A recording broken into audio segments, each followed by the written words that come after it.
Hello and welcome to section 1.2 for Econ 2 on the AQA exam board. What will we see today? Well, today we'll be looking at index numbers and what they are and how we use them. Index numbers are commonly used by economists. They allow economists to easily see changes in variables over time. They can be used for any variable. Often they are used for prices, GDP, level of exports, and many other variables. They are worked out by taking a base and giving it a value of 100. This base can be a base year or a base period. Values that are above 100 indicate that the level of the variable in question is greater than it was in the base year or the base period. A value that is lower than 100 indicates that the variable is of a lower level than it was in the base year. For example, suppose that we have an index value of 105 2 years after the index year. The first thing that we can say about the value of our variable 2 years away from the base year is that between those 2 years it has increased. We can tell this because 105 is greater than 100, which was the value that was given to it in the base year. We can also say that between these 2 years this variable increased by 5%. We know this because the value 2 years after the base year is 105 and the value at the index year was 100. So we can do 105 minus 100, which gives you 5, divided by 100, which gives you 5%. Another part of index numbers are that it is easy to see percentage changes.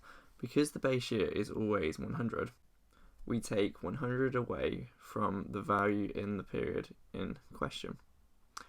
For our example, we take 100 away from 105, which gives you a value of positive 5, showing that between the base year and year 2, this variable has risen by 5%. Let's suppose now that this variable has a value of 90 in year 3. A value of 90 is lower than 100, indicating that this variable in year 3 has fallen. It is less in year 3 than it was in the base year, year 0. We can also find the percentage difference. We do 90 minus 100, which gives you a value of minus 10, indicating that between the base year and year 3, this variable has declined by 10%. So let's look at some index data. Here we have some data for global trade, wheat, coarse grain, and soybean and soybean products. Values before 2008 are actual values, and values post 2008 are forecasts. You can tell this from the graph because the colours of the lines are slightly lighter after 2008 as opposed to before 2008. The base year in this example, or the index year in this example, is the year 2000. In 2000, all three types, wheat, coarse grain, and soybean, are given a value of 100. Now let's compare some of the values. Let's compare trade in soybeans in 2008 with 2000. The index value in 2008 is just above 150. It's around 150 to 153. This means that trade in soybeans has increased by over 50% between the years 2000 and 2008. We get this value by taking the value in 2008, which is just above 150, and taking off the index year, which is 2000. So we do 150 minus 100, which gives us 50, and then 50 divided by 100 times 100 to get it back into a percentage, which gives us 50%. We can also see that trade in soybeans was 40% less in 1990 than it was in 2000. In 1990, we can see that trade in soybean was given an index value of 60.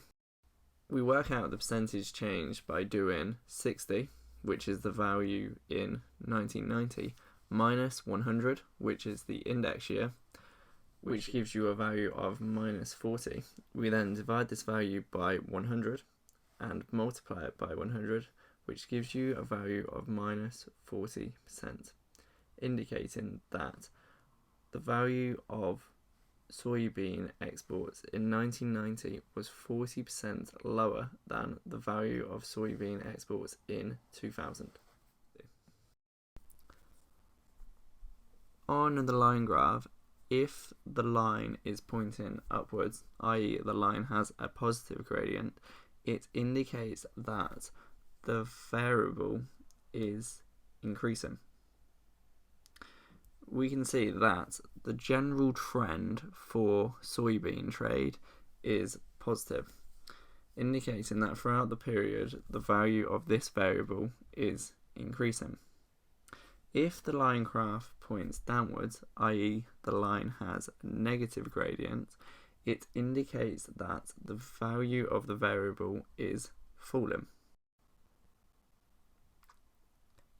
For example, in 1999, trade in wheat was around 110. Trade in wheat line is orange. Between 1999 and 2000, trade in wheat fell. It fell from around 110 in 1999 to 100 in 2000. And 100 is our base year value. We can see that the line on our graph between these 2 years is pointing downwards. We can also look at the forecast values for each of these 3 different products. We can see that trade in all 3 of these goods is forecasted to rise between the periods 2008 and 2017. We can see this because the lines for each of these 3 goods are upward sloping. They all have a positive gradient. Index values will often appear in the section where you're asked to spot 2 differences or 2 key points of interest in the data. You'll never have to work out your own index values for data.